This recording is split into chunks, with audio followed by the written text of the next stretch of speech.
When we think of new LLM models and updates, we're thinking of Silicon Valley companies, right?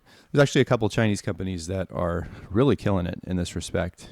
And one of them is Moonshot AI, who just released an update to their Kimi model. This is Kimi K2.6, and it is an advanced open source coding model. And the timing on this is interesting because another big Chinese AI player, DeepSeek, is about to release its highly anticipated V4 model. So there's definitely some competition at play here. Is it a coincidence? Probably not. It's a clear signal that these two companies are in it to win it and dominate the AI software space. So if you're a developer, I think it's a big update. Looking at these benchmarks here, we can see that it's beating a lot of these other general agents in many different areas. Faster, more efficient code generation means you can significantly reduce your development cycles as a developer, as a development team, as a marketing team. And so projects that used to take months can potentially take a couple weeks or even a few days potentially.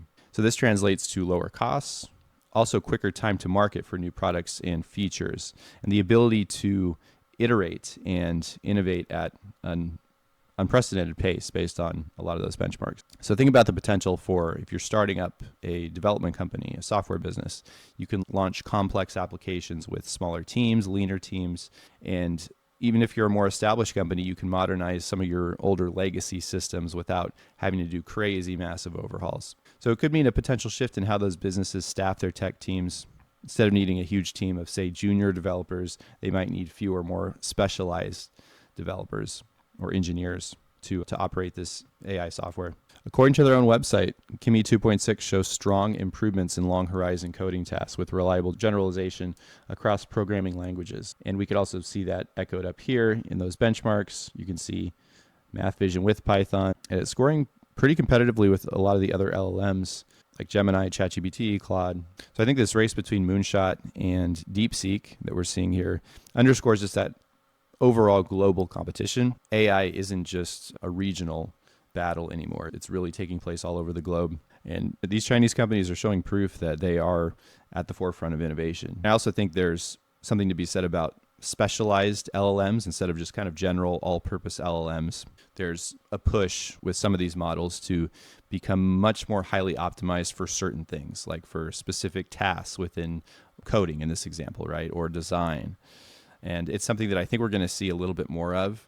Whereas you have Claude, who's a little bit of an outlier maybe that way because they are more of an all-purpose, but they've also become highly specialized in those all-purpose areas, if that makes sense. Like Claude Design, Claude Code. I think we're going to see a lot of improvements in those two versions of Claude specifically to make them more highly specialized in designing and code work and things like that. So I think more than anything, we're seeing that AI's ability to write and understand code is advancing insanely fast, and it's fueled by this intense competition from companies like Moonshot AI and DeepSeek and beyond. And so it's going to be interesting to see how this plays out and see how companies like Anthropic or OpenAI respond to these new releases.